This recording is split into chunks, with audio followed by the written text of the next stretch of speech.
सुरागला news channel के प्रदेश bulletin में आप सभी का स्वागत करती हूं। तो चलिए नजर डालते हैं इस वक्त के प्रमुख समाचार पर। पूर्व विधायक राजकुमार शुक्राल ने की प्रेस वार्ता, पुलिस की कार्रवाई पर उठाए सवाल। हल्द्वानी में नगर निगम के सर्वेक्षण के बाद होगा ओबीसी आरक्षण का निर्णय। सुल्तानपुर पट्टी में नकली सीमेंट की फैक्ट्री का भंडाफोड़। जसपुर में आरोपियों के खिलाफ पुलिस की कार्यवाही। जगदीश हत्याकांड में सरकार द्वारा सुध न लिए जाने के विरोध में पुतला दहन। सेरा घाट के पास सरयू नदी में मिला आउटसोर्स कर्मचारी का शव। अब खबरें विस्तार से। रुद्रपुर के मेडिकल कॉलेज के निर्माणाधीन हॉस्टल से सरिया और अन्य निर्माण सामग्री चोरी होने के मामले में पुलिस पर हीला हवाली का आरोप लगाया गया है। डीआईजी द्वारा मामले की जांच नैनीताल पुलिस को सौंपे जाने के बाद विधायक राजकुमार शुक्राल ने प्रेस वार्ता कर उधम सिंह नगर पुलिस की कार्यवाही को कटघरे में खड़ा कर दिया है। संवाददाता दुर्गेश तिवारी की रिपोर्ट। कि जिला मुख्यालय में स्थित मेडिकल कॉलेज राम सुमेर शुक्ला राजकीय मेडिकल कॉलेज, जिसमें से सरिया और अन्य सामग्री चोरी हो गई और भारी मात्रा में चोरी हो गई, इसकी एफआईआर खूब चिल्लाने के बाद तब लिखी गई पंतनगर थाने में। लेकिन उच्चाधिकारियों को यहाँ की पुलिस पर कोई भरोसा नहीं है। आईजी नीलेश बरने, जो कुमाऊं के आईजी हैं, उन्होंने इस मामले की जांच नैनीताल पुलिस को दी है। बड़ी शर्मनाक बात है, कितनी अवैध वसूली जिला मुख्यालय में चल रही है। अवैध वसूली के चलते लोगों में मारकाट हो गई, लड़ाई झगड़े हो रहे हैं, कॉपर चोरी हो रहा है फैक्ट्रियों से, कहीं सरिया चोरी हो रहा है, कहीं कॉपर चोरी हो रहा है, कहीं पास कॉलोनियों में पार्कों की चोरी हो रही है और कहीं लोगों में लड़ाई झगड़ा करवाया जा रहा है। टेम्पो मैजिक चालकों से अवैध वसूली चल रही है, उसके चलते झगड़ा हो रहा है, गरीबों को मारा पीटा जा रहा है। पॉलिटिकल अप्रोच वाले लोगों के द्वारा गुंडा माफिया लोग जिला मुख्यालय में हावी हैं, लेकिन सिंघम की तर्ज पर चलने वाले ये पुलिस के अधिकारी आक्रमण, राजनीतिक दबाव के चलते आक्रमण हो गए। उत्तराखंड में ओबीसी के लिए आरक्षण 14% से बढ़ाकर 27% करने का दबाव बढ़ता जा रहा है। राज्य में ओबीसी का आरक्षण बढ़ाने और क्रीमी लेयर का दायरा संशोधित करने की मांग जोर पकड़ने लगी है। इसी के मद्देनजर आज हल्द्वानी नगर निगम सभागार में ओबीसी सर्वेक्षण के लिए गठित किए गए एकल सदस्यीय समर्पित आयोग के अध्यक्ष सेवानिवृत्त न्यायाधीश बीएस वर्मा के नेतृत्व में कार्यक्रम का आयोजन किया गया। संवाददाता दीपक अधिकारी की रिपोर्ट।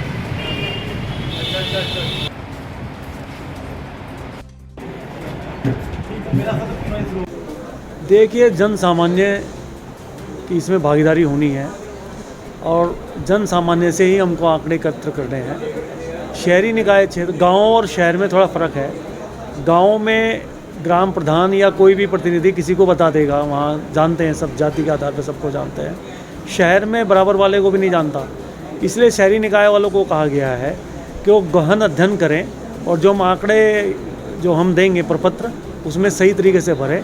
और हमारा विचार है महाराष्ट्र की तरह है कि यहाँ पे हम शहरी क्षेत्रों में कम से कम एक इंडिपेंडेंट सर्वे भी करवाएंगे, ताकि उस सर्वे में बहुत ज़्यादा डिफरेंस ना हो।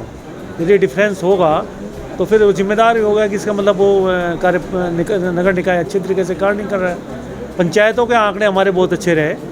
हरिद्वार पंचायत का हमारा जो चुनाव हम करवा रहे हैं, वो जो आंकड़े थे उनमें करीब आधे 1-1.5% का अंतर रहा वोटों के आधार पे, और गहन जो परीक्षण किया गया आशाओं के माध्यम से जनसंख्या के हिसाब से, उस हिसाब से। ये माननीय उच्चतम न्यायालय का फैसला है, हाई कोर्ट का नहीं है। माननीय उच्चतम न्यायालय ने मध्य प्रदेश और महाराष्ट्र के मामलों में एक सुनवाई की गई, जिसमें जो पंचायतों का आरक्षण था ओबीसी का, उसको चैलेंज किया गया था। तो जिसमें माननीय उच्चतम न्यायालय ने अपना निष्कर्ष दिया है कि राज्य सरकार को ओबीसी के लिए आरक्षण करने का अधिकार है, लेकिन वो ट्रिपल टेस्ट प्रक्रिया होने के पश्चात ही आरक्षण को प्रभावी कर सकेंगे।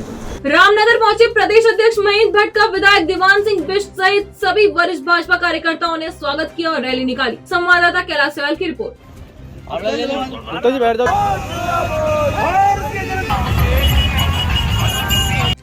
देखिए, भारतीय जनता पार्टी द्वारा प्रधानमंत्री नरेंद्र भाई मोदी के जन्मदिवस से लेकर और 2 अक्टूबर गांधी जयंती तक हम लोग सेवा पखवाड़े के रूप में मना रहे हैं और समाज के अंदर सामाजिक सेवा का भाव जागृत हो, ये इसका उद्देश्य है। और मैंने तय किया है कि 17 तारीख से मैं सभी जगह ग्रामीण क्षेत्रों में जा रहा हूँ, जहाँ स्वच्छता का विषय है, पर्यावरण संबंधी वृक्षारोपण का विषय है, कृत्रिम का वितरण हमारा कार्यक्रम चलेगा, स्वास्थ्य परीक्षण का कार्यक्रम चलेंगे और विभिन्न आयामों के कार्यक्रम शुरू में लिए उसी उद्देश्य के साथ आज हम रामनगर पहुंचे हैं। यहाँ भी 2 स्थानों वृक्षारोपण हुआ है और अभी मैं सब कार्यक्रम आह्वान करूंगा कि स्वास्थ्य परीक्षण ऐसे बुजुर्ग लोग जो असहाय स्वास्थ्य केंद्र पहुंच नहीं पाते हैं उनको वहां तक पहुंचाएं और कृत्रिम अंगों का वितरण हमारे कार्य द्वारा भी हो।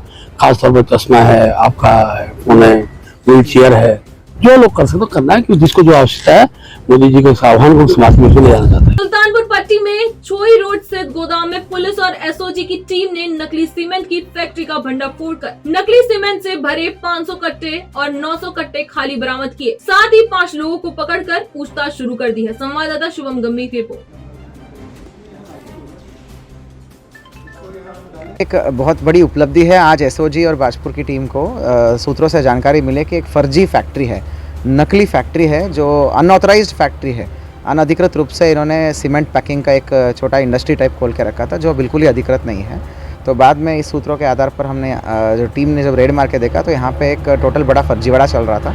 जो ख़राब सीमेंट है, जो बिल्कुल पत्थर की तरह हो चुका है, उसको क्रश करके फिल्टर करके नए सीमेंट के रूप में पैक करके दिया गया है। तो कुल मिला के 900 के अधिक जो है खाली कट्टे मिले हैं और 500 से अधिक जो है भरा हुआ कट्टे मिले हैं, जो बिल्कुल नए रूप से आगे जाके मार्केट में बेचने वाले थे।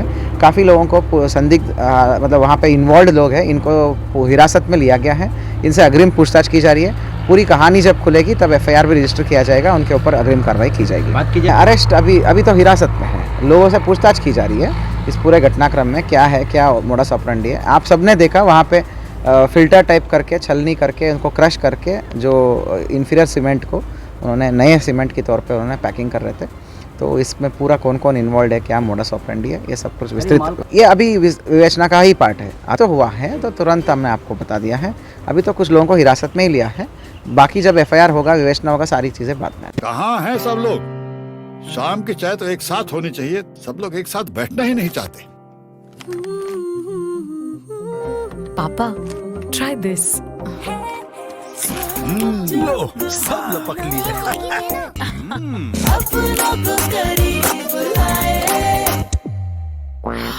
ये क्या हाल कर दिया है रूम का? बस कल से चाय? कल से चाय मेरे रूम में। देवरपन नमकीन। अपनों को करीब ला। जसपुर में पुलिस ने चेकिंग के दौरान तमंचे के साथ 2 आरोपियों को गिरफ्तार किया है। संवाददाता दीपक चौहान की रिपोर्ट। जो है गश्त के दौरान चौकी इंचार्ज कौशल वाकई द्वारा 2 व्यक्ति पकड़े थे नए तमंचों के।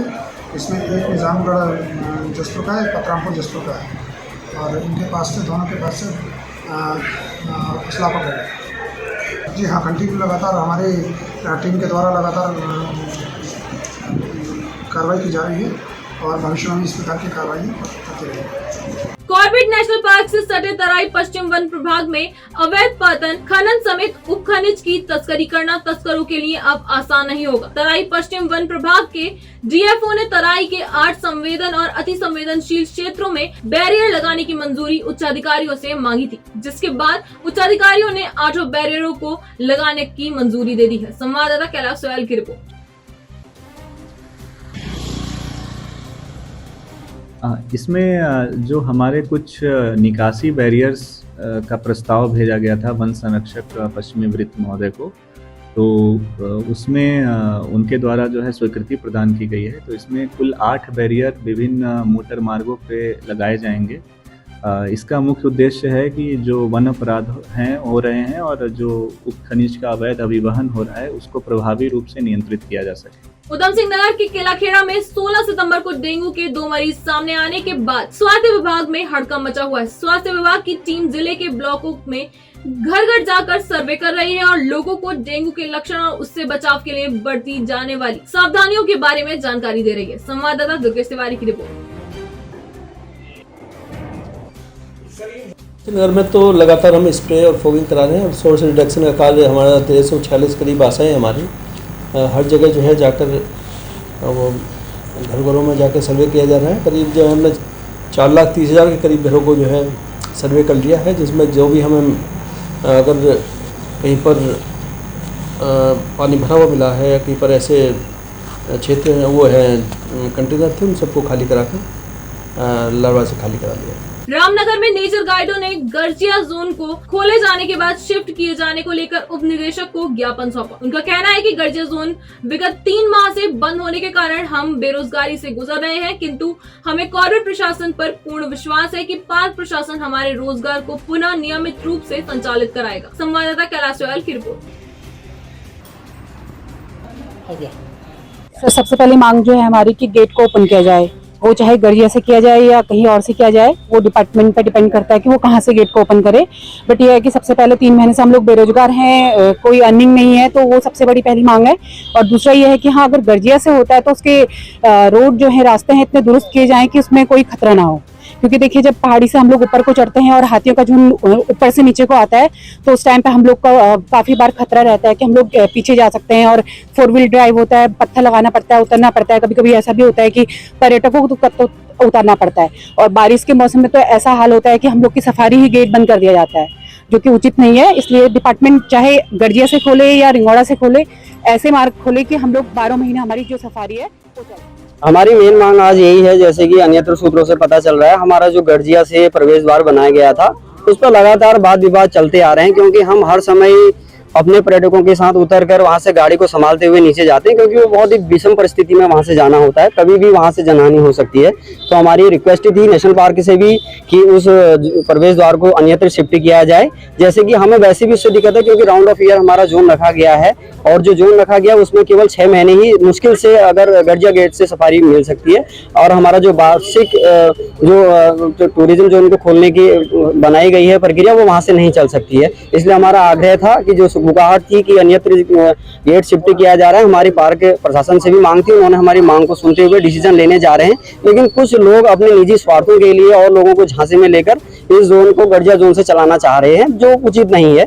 क्योंकि अन्यत्र से अगर कहीं से हमें एंट्री दी जाएगी तो पूरे मानसून सत्र में भी हमारा गेट पर पूर्ण रूप से चलेगा और सब नेचर गाइडों को पूर्ण रूप से। अभी ये जो गर्जिया पर्यटन जोन के नेचर गाइड है, जो प्रस्तावित है गर्जिया पर्यटन जोन, ये आए थे और इन लोगों ने अभी अपने ज्ञापन दिया है, जिसमें इन्होंने ये कहा है कि जो गर्जिया पर्यटन जोन है, वो रास्ते गर्जिया के समीप के कुछ रास्ते जो है वो पहाड़ियाँ ढलान वाले हैं, जहाँ पर दिक्कत होती है। तो इसमें एक प्रस्ताव जो है भेजा गया है इसके अनुमोदन के लिए, जो यहाँ से अभी डायरेक्टर साहब आएंगे तो इसके बारे में विचार विमर्श, आज जो इन्होंने ज्ञापन दिया है इस पर विचार विमर्श किया जाएगा और जो फिर इसमें जो भी कार्यवाही होगी नियमानुसार।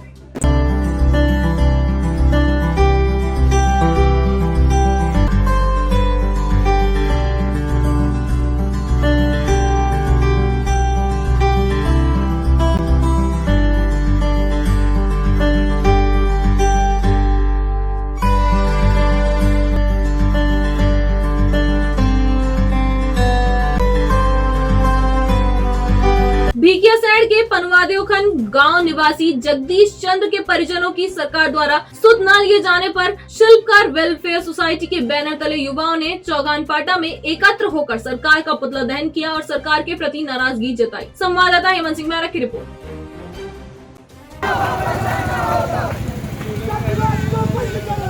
जसपुर में पुलिस ने नशे के 3 कारोबारियों के खिलाफ गुंडा एक्ट की कार्रवाई की है, जिससे नशे कारोबारियों में हड़कंप मच गया है। संवाददाता दीपक चौहान की रिपोर्ट। जो व्यस्त अपराधी हैं उनके विरुद्ध जो है अभियान चलाया गया है। हमारे वरिष्ठ पुलिस अधीक्षक महोदय के निर्देशन में इनके विरुद्ध जो है गुंडा की कार्रवाई की गई है, जिसमें एक NDPS का व्यस्त अपराधी है और 2 जो हैं आबकारी अधिनियम के तहत किए गए हैं। इसमें एक का नाम नदीम है, एक का नाम विमल है तथा एक का नाम मलकीत है। बागेश्वर कोर्ट में उपनल के माध्यम से कार्यरत कर्मचारी पवन मेहरा का शव पुलिस व SDRF की टीम ने सेरा घाट से 5 किलोमीटर पहले सरयू नदी से बरामद कर पोस्टमार्टम के लिए भेज दिया है। संवाददाता हेमंत सिंह मेहरा की रिपोर्ट।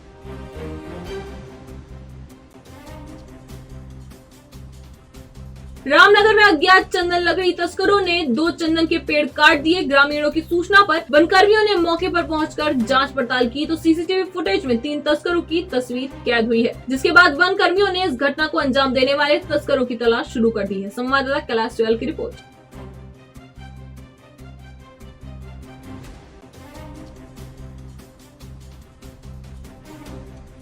आज के लिए बस इतना ही। उत्तराखंड से जुड़ी सभी खबरों को जानने के लिए जुड़े रहिए सुराग लाइव न्यूज चैनल से। धन्यवाद।